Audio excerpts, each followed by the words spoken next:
ស្នេហាវិស័យប្រដាល់គុណខ្មែរទាំងអស់គ្នាថ្ងៃនេះគឺជាការប្រកួតរវាងធឿនធីរ៉ាជាមួយនឹងកីឡាករនីគីយ៉ោលក្ខណៈអំបោះឆៅបងប្អូនអរគ្នាអញ្ចឹងឃើញថាលក្ខណៈអំបោះឆៅនេះគឺថាมันអាចលេងសើចបានទេបងប្អូនអរគ្នាតែដាក់ទៅម្ដាយគឺឆ្កប់ម្ដាយទៅគឺឈឺខ្លាំងមែនទេបងប្អូនអរគ្នាអញ្ចឹងនៅក្នុងការតាមដាននៅវីដេអូនៃការអត្ថាធិប្បាយរបស់ admin នៅក្នុងការប្រកួតរវាងធឿនធីរ៉ាកីឡាករលំដាប់ប្រទេសរបស់យើងជាមួយនឹងកីឡាករនីគីយ៉ោ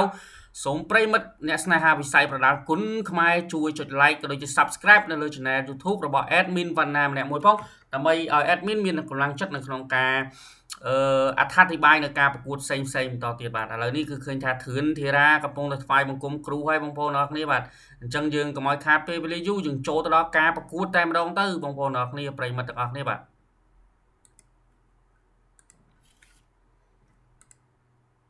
តោះបងប្អូនប្រិមិត្តទាំងអស់គ្នាបាទឥឡូវនេះគឺឃើញថាចូលហើយការប្រកួតលក្ខណៈកង់ចេញម្រាមគឺរ៉ូស្លាននីគីយ៉ោជាមួយនឹងធឿនធីរ៉ាគឺទម្ងន់ប្រកួតលក្ខណៈគីឡូ73ចង់ដឹងថាតើធឿនធីរ៉ាអាចឈ្នះឬក៏អត់កុំភ្លេចតាមដានទស្សនាជាមួយ admin កុំភ្លេចជួយចុច like ក៏ដូចជា subscribe ឲ្យ admin ម្នាក់មួយផងនៅពេលនេះគឺធឿនធីរ៉ាកំពុងតែធ្វើការរំលឹកគុណគ្រូបាទឃើញថាផាប់ទឹកមួយម៉ាត់សិនបងប្អូនហើយចូលការប្រកួតនេះហើយបងប្អូនបាទអូបាទនីគីយ៉ោនេះទៅនោមមកគេបងប្អូននីគីយ៉ោនេះគឺមិនធម្មតាទេឥឡូវនេះគឺថាទឹកទី1បានចូលមកដល់ហើយទឹកទី1បានចូលមកដល់ហើយអញ្ចឹងយើងតាមដានទាំងអស់គ្នាបងប្អូនចង់ដឹងថាតើធឿនធីរ៉ាអាចយកឈ្នះឬអត់បងប្អូនអូខេអោបគ្នាមួយតោះឥឡូវចូលមកតែមើលតែមកទៀតអាយ៉ាចូលអាយ៉ាបោះជើងស្ដាំមួយយ៉ាមានអារម្មណ៍ទឹកមួយនេះកំពុងតែស្ទាបស្ទង់នេះយ៉ាធឿនធីរ៉ាដាក់ម្ដាយចូលថ្គាមយ៉ាញលម្ដាយចូលថ្គាមអំបោះឆៅកុំលេងសើចអំបោះឆៅយ៉ា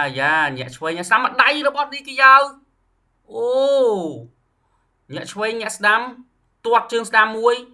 ញាក់ជើងឆ្វេងពីធឿនធីរ៉ាអូញាក់ឆ្វេងញាក់ស្ដាំ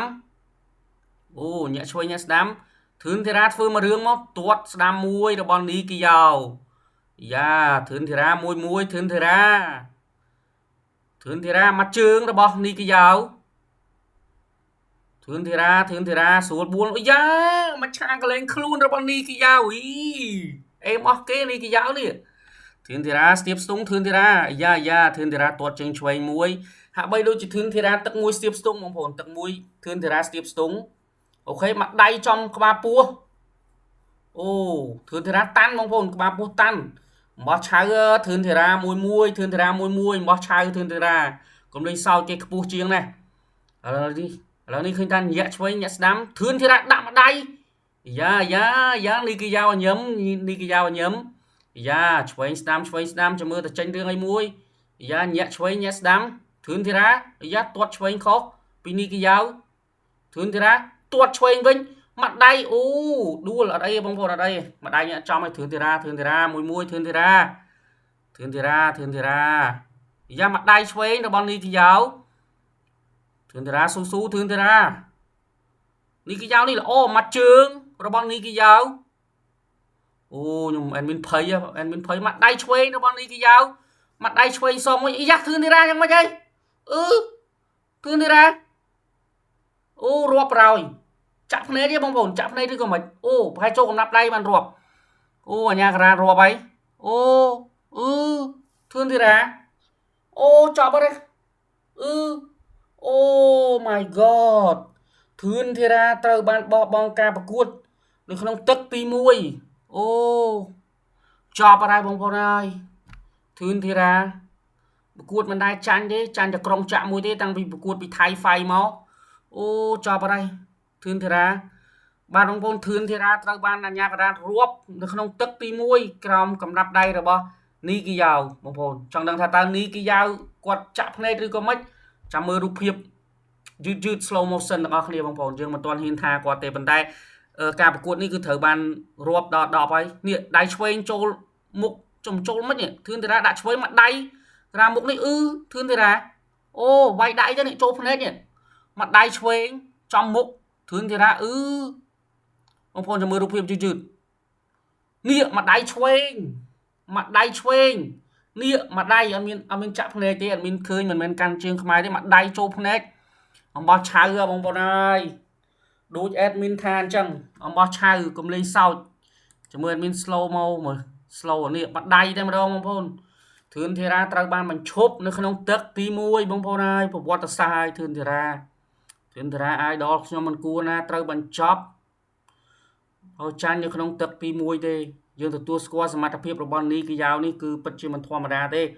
chẳng có xôm châu room sọc slide cho đó là có thường thì ra đây bông bọn này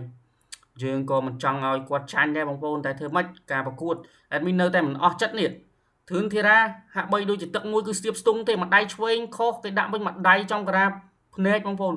យើងគេមិនចាក់ភ្នែកទេគឺថាមួយដៃនឹងក្រាបភ្នែកតែម្ដងឃើញថាធឿនធីរ៉ាត្រូវបានបញ្ចប់ការប្រកួតនៅក្នុងទឹកទី1បងប្អូនមានតែចូលរួមនៅក្នុងការសោកស្ដាយចំពោះធឿនធីរ៉ាទេនេះមួយដៃឆ្វេងតែម្ដងបងប្អូន admin នៅតែមិនអស់ចិត្តមួយដៃឆ្វេងបងប្អូនអើយអញ្ចឹងបងប្អូនធឿនធីរ៉ាគឺត្រូវបានចាញ់នៅក្នុងទឹកទី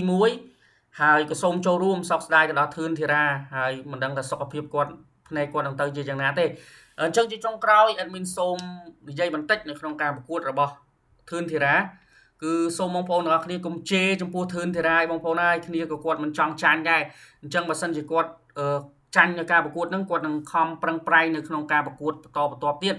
អញ្ចឹងយើងខមមិនលើកទឹកចិត្តគាត់ម្នាក់មួយទៅហើយយើងទៅសើដល់នេះកាយ៉ាវដែលគាត់អាចដួលធឿនធីរ៉ានៅក្នុងទឹកទី1បានអញ្ចឹងចុងក្រោយ admin សូមឲ្យបងប្អូនទាំងអស់គ្នាអ្នកប្រិមិត្តអ្នកស្នេហាវិស័យបណ្ដាគុណខ្មែរកុំភ្លេចជួយចុច like subscribe នៅលើ channel YouTube របស់ admin វណ្ណាម្នាក់មួយផងបងប្អូនទាំងអស់គ្នាបាទហើយយើងនឹងជួបគ្នានៅវីដេអូបន្តទៀតនៃការប្រកួតរបស់កីឡាករបណ្ដាគុណខ្មែររបស់យើងបន្តទៀតហើយដូចជាខ្ញុំនិយាយចឹងបងប្អូនបើសិនជាយើងចាញ់ហើយយើងគួរតែលើកទឹកចិត្តគាត់ទៅយើងកុំទៅជេរផ្អាប់អីមិនថាកីឡាករធឿនធីរ៉ាកីឡាករផ្សេងទៀតក៏ដោយបងប្អូនគឺយើងគោរពស្រឡាញ់គាត់ទៅយើងលើកទឹកចិត្តគាត់ទៅយើងកុំទៅជេរគាត់បងប្អូន admin សុំតែប៉ុណ្្នឹងទេឃើញថាធឿនធីរ៉ាគេគ្រាដើរទៅបងប្អូនប្រហែលជារបួសគាត់គឺមិនស្រាលទេបងប្អូនហើយមួយដៃចំក្រាបភ្នែកនេះគឺថាមិនធម្មតាទេបងប្អូនអញ្ចឹងអរគុណច្រើនបងប្អូនទាំងគ្នាសម្រាប់ការតាមដានទស្សនានៅការអត្ថាធិប្បាយបណ្ដាលរបស់ admin នេះហើយក៏សូមជូនពរដល់ពុកម៉ែបងប្អូនទាំងគ្នាមានសុខភាពល្អហើយយើងទាំងអស់គ្នាសូមធ្វើការបន្តនៅការគ្រប់គ្រងនៅក្នុងវិស័យបណ្ដាលគុណខ្មែរយើងបន្តទៀតអរគុណច្រើន admin បណ្ណាក៏សូមគោរពជំរាបលាដល់បងប្អូនទាំងគ្នាជួបគ្នានៅវីដេអូនៃការអត្ថាធិប្បាយបណ្ដាលបន្តទៀតសូមអរគុណ